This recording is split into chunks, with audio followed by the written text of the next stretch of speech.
Alrighty, well, welcome back to the channel. After the last video update, the EG Hatchback got the motor reinstalled. Haven't really touched anything else in here yet. Haven't started putting in any of the AC components or radiator components yet, because once this was back in, I did want to return my attention back to the front suspension, which is all but done, but it is missing a couple of things like the hub and the rotor and the brake pads. And also, there are no coilovers in here. I had never really intended to put the stock shocks back into this car, just because I always knew I wanted to run coilovers so I could run a little bit of a bigger wheel potentially, and also lower the car a little bit for a slightly more streamlined look. So here's everything for the front suspension we're going to try to get installed today. We've got brand new upper control arms with a fresh set of energy suspension polyurethane bushings. We've got new ball joints. We've got a brand new set of Maxspeedinrods T6 coilovers. We have freshly cleaned and painted spindles with brand new ball joints, brand new wheel bearings, and brand new hub. We have a brand new set of generic axles for the passenger and driver side. We have a brand new set of brake calipers, fresh Z16 ceramic pads, and a fresh set of brake rotors. So as a bit of a bonus, I did get contacted by Macy at MaXspeedinRods through Instagram. They reached out and they asked if I would be interested in receiving a set of their T6 coilovers for this project to help button up the suspension. And, you know, I was more than happy to receive those. I already own a set of T6 coilovers on my CRX that's under the cover back there. And I've also previously purchased Maxspeedinrod. I think these are like the first or second gen coilovers that I used to have on my CRX before I upgraded to the T6s. So thank you to Maxspeedinrods for sending me these coilovers. The package arrived maybe 2 days after I got a shipping notification about it, so super fast shipping. The box arrived in good condition, doesn't look like any damage. So let's go ahead and get these unboxed and take a look at what we got.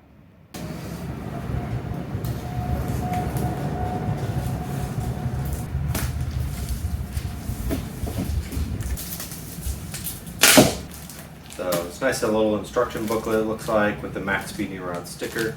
A couple of adjustable coilover wrenches in here, with a couple of Allen keys as well.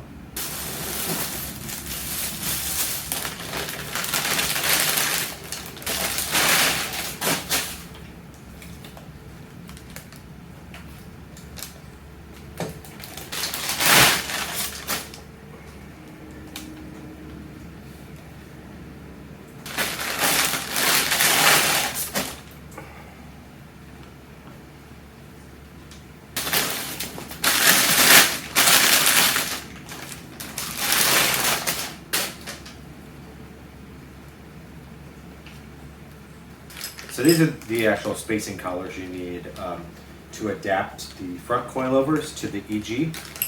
So I think if you're using these in an EF chassis, you don't need these, but if you're putting them into an EG chassis, you do need to add these spacers to the ends of the front coilovers.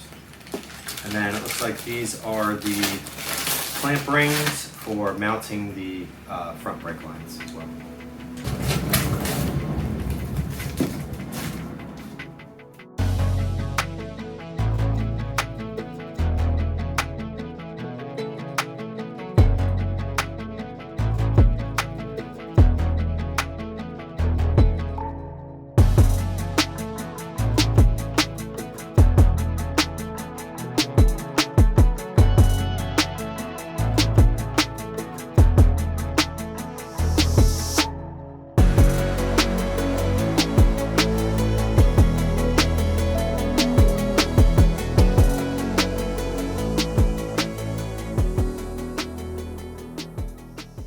All right, so there's what everything looks like out of the box, the full kit of what you get when you buy these coilovers. I want to apologize for the sound in this video. It is raining out here. We're in Southern California, and somehow we have a hurricane. Cool. So on the front coilovers, these are a pillow ball mount, and for the rear, it's just a rubber mount. The spring rate for the front coilovers is 8 kilograms. The spring rate for the rear coilovers is 5 kilograms. Now these should come out of the box with the preload already set, so all you need to do is install them and then adjust the ride height of your coilovers. And like with every product that I throw on my car, gotta throw the sticker up on the sticker wall.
Okay, here's sort of a major problem I've noticed with adapting these coilovers just to the EG suspension so far.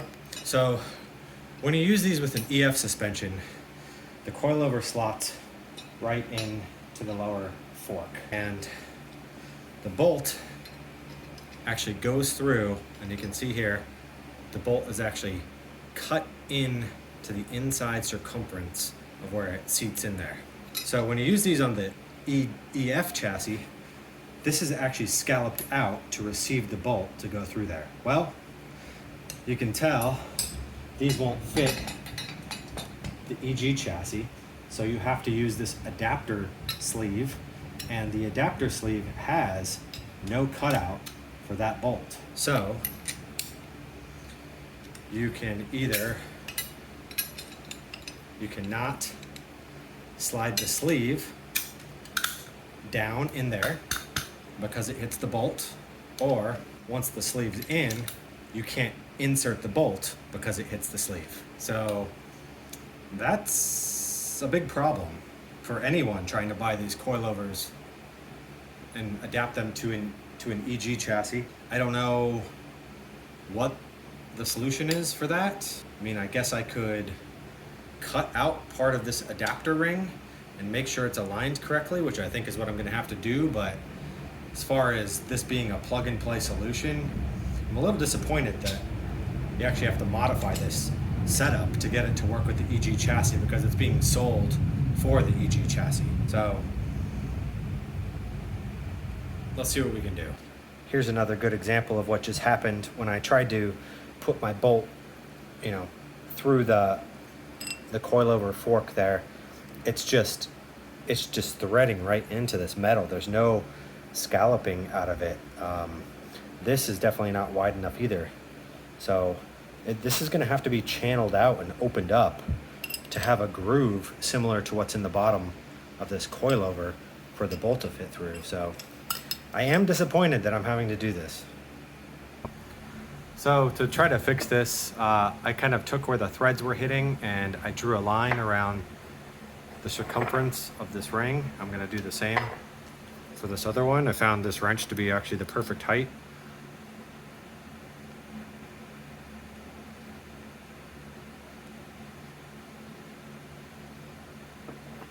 So now I have my line, and I'm gonna have to take an angle grinder or something and try to cut out a nice scallop out of these so that the bolt can fit through.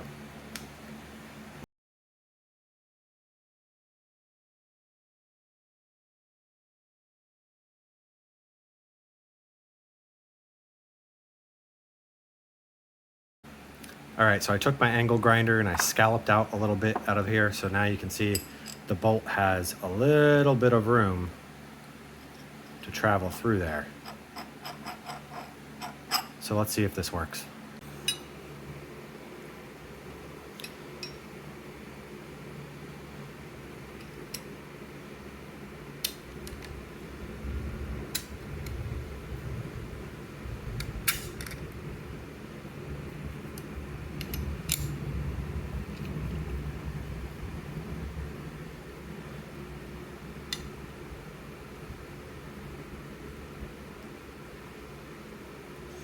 Okay, so that looks like it works. It looks like that gave the bolt enough room so that I can get past those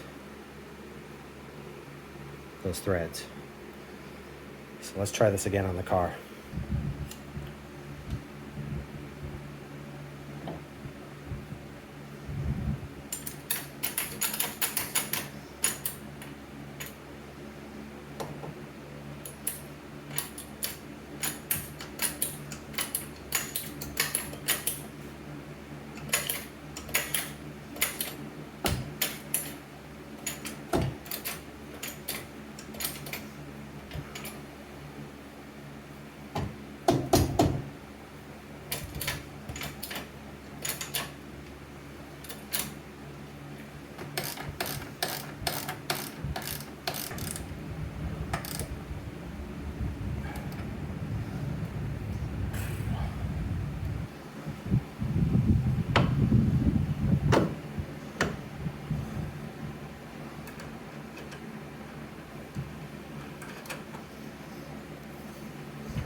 Alrighty, well that's gonna about wrap it up for today's video. I did manage to get most everything installed. I'm not actually gonna move on to the brake rotors and brake calipers today just because I need to get some more brake cleaner and clean those off before they get installed. But I did manage to get the spindles, the hubs, the Maxspeedinrod coilovers installed. And I did run into a couple of problems along the way that I highlighted in the video, but I'll touch on again really quickly here. So the number one problem was that those little silver collars that are supposed to be the spacers for these coilovers to fit into the EG coilover fork there, don't have a notching for the bolt to go through, so I had to create my own notching for those. Maybe somebody else has come up with their own solution for this in a different way, or maybe they have just worked for other people, but I definitely could not get that to work without creating a notch in those little metal collars for the bolt to go through. So if you have your own solution, please reach out, and hopefully next video I'll circle back and I'll touch on that so that we all have the same information. The next issue I ran into was just that, you know, every bolt that I tightened down just chipped up my paint immediately. Here where the upper control arm got tied down, here around where the top of the coilover hats go. So not really happy about more paint chipping off. I don't know what I can do to avoid that. You know, maybe I did something wrong during the painting process to where this paint is softer than it actually should be, or it's more brittle than it actually should be. So if anyone has any experience with that, definitely let me know. I kind of expected that I'd lose a little bit of paint along the way, but I was sort of sad just to see how much that just got chewed up there. And the third issue I ran into, I don't know what the problem was. Maybe I cross-threaded this bolt, but so these are Resto Tuner nuts for the coilovers, and they're the nice like yellow zinc color, and I really wanted to use them, but somehow the one on the right got cross-threaded or something, and it just totally stripped this up, and I didn't actually notice it until I backed this one off, and metal shavings just came flying out. I couldn't tell it was even cross-threaded when I was tightening it down. So when I installed the right side coilover, I did leave the nuts on here that came with the Maxspeedinrod coilovers, and those nuts just went on very smoothly and had no problem. I've noticed the OEM nuts sometimes, and the Resto Tuner ones are like a slight oval shape rather than being perfectly round. It seemed like the Maxspeedinrod ones were round, so those went on tight, without feeling like anything was catching. But of course, I'm still getting my cracked paint down below. And back over to this one, you can see this is just all chewed up. So I think what I'm probably gonna do in the future is pull this off, try to take the coilover apart and replace that stud. So I'm gonna go ahead and wrap this video up here. Thank you, Maxspeedinrods, for sending me these coilovers to use in my EG hatch restoration project. If you guys want to purchase these, there's a link in my description, and there's actually a discount code. So if you use the discount code Make It So, then you should get a 10% discount on these coilovers as well. Again, thanks for watching, and hopefully in the coming videos I'll get the rear coilovers installed, and I'll also be able to start putting my dash back together, get the engine fired up, and before I go and do the full body restoration on this, I do want to take it out and take it for one last test drive to make sure everything's in order. So hopefully I'll get to driving and reviewing the performance of these coilovers before I start on the rest of the project. So thanks for watching.